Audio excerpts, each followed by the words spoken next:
it's Angela Critters. Let's get started making an Irish cream cake just in time for St. Patrick's Day. Of course, it's good all year round. I've got all my ingredients assembled.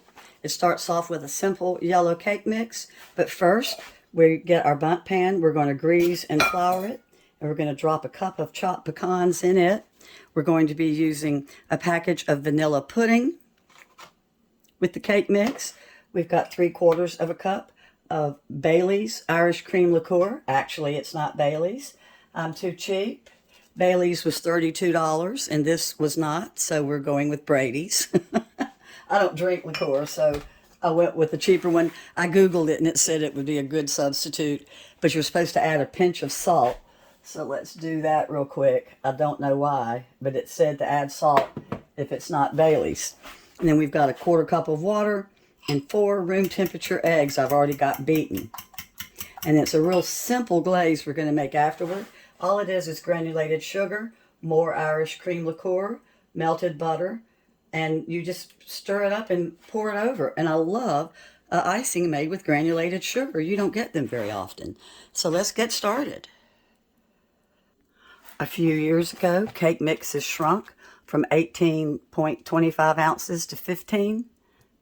So we're going to add a little tiny bit of a yellow cake mix that I keep on hand to bring it back up to 18.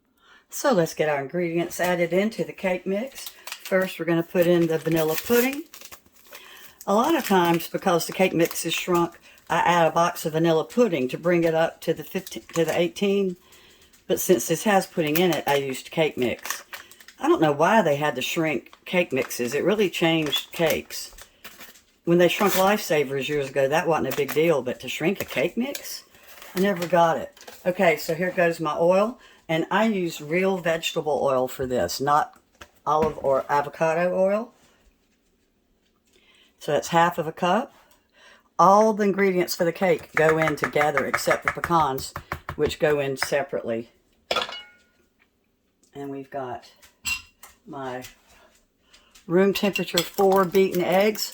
Always get your eggs out of the shell and make sure they're good before you put them into your cake.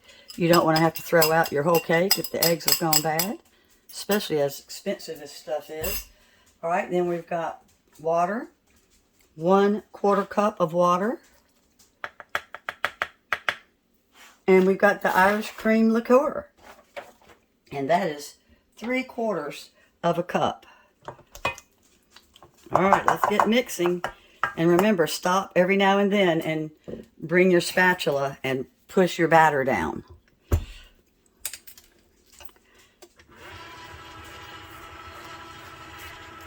This is such a good cake.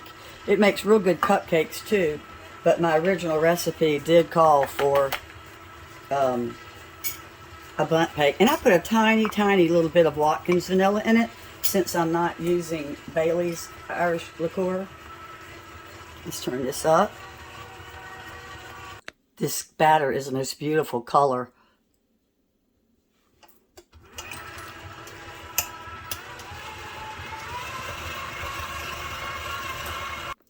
Well, our beautiful batter is ready, and you'll see that I oiled and floured my pan, and I've got my cup of chopped pecans all over the top. And let's put in this wonderful batter. And I know you're not supposed to taste the batter, but I always do. It is so good.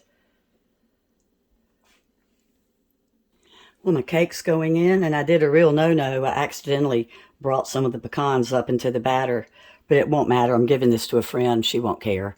But you have to be careful when you're putting the batter on not to pull up any pecans. So it's going in at 325 for exactly 60 minutes. It might take a little bit less time in your oven. It might take more. Every oven's different, but it takes 60 minutes in mine. The cake is out. It was finished at 59 minutes exactly. I always put my cake timer about a minute below the time, just to be safe, and it was perfectly done. It's going to sit for 10 to 15 minutes. Then we're going to turn it out and let it sit for about another 20, and then we're going to make our glaze and pour it over the top.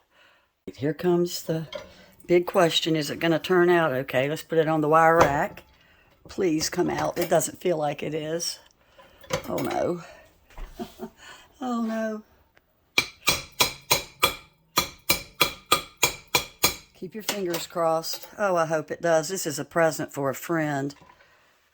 Oh, perfect. Perfect. Now, it's going to cool a little bit longer, and then I'm going to get this, and I'm going to poke holes all the way down, and we're going to pour the glaze into the holes, kind of like a poke cake. Doesn't it look beautiful? So let's start our glaze. I've got the burner on medium. We're going to bring it to a low boil. We don't want it to boil high. And then once we bring it to the low boil, I'm going to stir it constantly for 5 minutes, and it is worth that 5 minutes. This is a really good glaze. It's the only glaze I have that's made with granulated sugar, and I love it. So once the butter starts getting melted, we're going to put in our sugar and our water and bring that to the low boil. All right, so that was half a cup of unsalted butter, and it was 1/4 of a cup of water.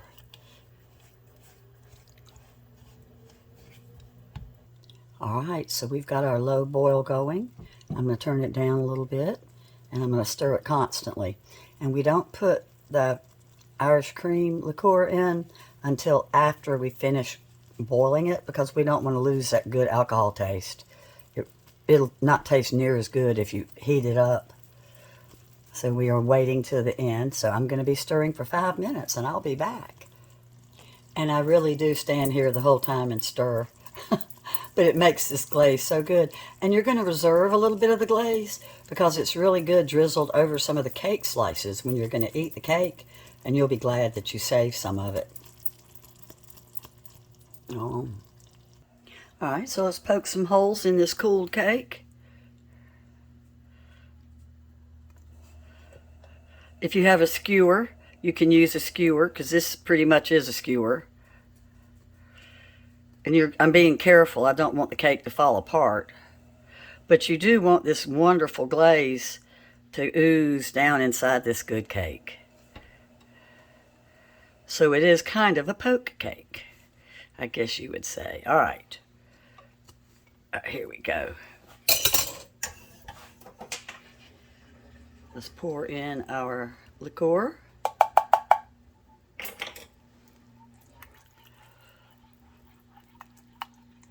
And we're going to use a brush and start putting it on. And I'm going to try to get it into those holes. You'll notice how I'm brushing the sides with the glaze too.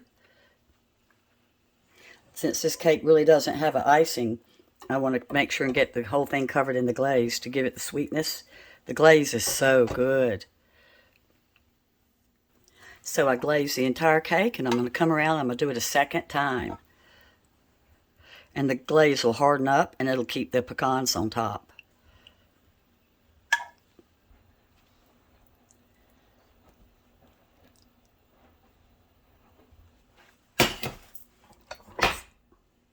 Look at that. Now, of course, if you're allergic to nuts, you would leave the nuts off. And I've got my glaze in a glass container, and I'm going to keep it in the refrigerator, and I'm going to heat it up right before I pour it on. You really don't have to put it in the refrigerator, but because it's butter, I just feel better about it. Well, as always, I'll have the complete directions in the description, and if you make it, let me know how you like it. I've often thought about making it with Kahlua. I might have to sometime. Thanks so much for watching. Bye-bye.